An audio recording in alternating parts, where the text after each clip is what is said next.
So in this video here, we're going to be talking about slope-intercept form. So that is typically what we refer to as writing a linear equation or a line equation.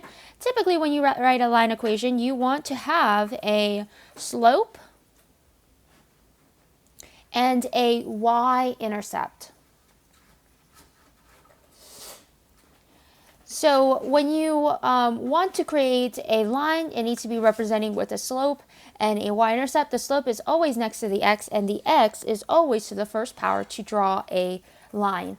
Other things is another formula that's great to use if you have a point and a slope. You can use what we call the point-slope form or the point-slope formula. And so in this case here, what you do is you take your x value and your y value from the point and you plug in your y, and then you can try to simplify it to get it back to slope-intercept form. So we won't use this one as heavily in this class, but you're more than welcome to use it, and it works the same way. I'll try to use an example problem of using this in the next journal. All right, so let's talk about how do we write equations in slope-intercept form if we are given the graph. So here I've given you 3 graphs and you are to write it in slope-intercept form. So what I do is I ask myself, what is the slope? What is the slope? And what is the intercept? Now, when we're talking about intercept, we're specifically talking about the y-intercept. So where does this line cross the y-axis? Well, this one's pretty easy because it hits it right there at 4. So the y-intercept here is 4, so that's going to be my b. And the slope here, what we remember slope to be is rise over run. So what I would do is try to find 2 points on the graph that's easy to read. Maybe this one and around here. So notice how this point to this point, it goes down 2 and then over 1. So if it goes down 2 and over 1, that means that the slope here is -2. So that tells me my equation is going to be, remember, we write slope-intercept form as mx plus b. So my equation is going to look like -2, because that's my m, or my slope, x plus b, which is 4, my y-intercept. And there we go. We have our equation. Now I'm going to show you some other funky ones here where the slope and the intercept might be a little vague to notice.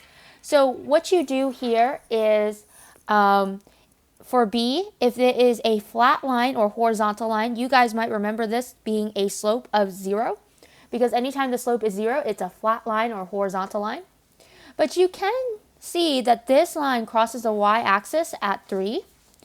So our y-intercept is at 3. So if you were to write this as, your slope-intercept equation, you would have your slope, which is 0. X would be next to it, plus 3, which is your y-intercept. But here's the thing. If you were to plug 0 in and multiply it by x, it would cancel, leaving you with only y equals 3, which makes sense because in this case, if an equation equals 3 for y, that means it should hit it at 3, and it should always be, for whatever x value, let's say x equals 4, it should always equal 3. And it does. For any x value, the y value is always going to be 3 on this line.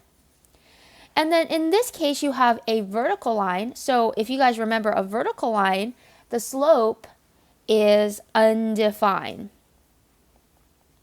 which makes it even more difficult to figure out what the equation is. But if you really look at it, horizontal lines are y equals that number that it hits. Whereas a vertical line hits the x-axis. So in this case, it hits the x-axis at 2.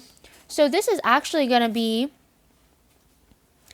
x equals 2 as our equation. So anytime you have a vertical line, it's going to be an x equation, or x equals that number that it hits on the x-axis. And that's it, guys. Hopefully this helped you guys out. Bye, guys.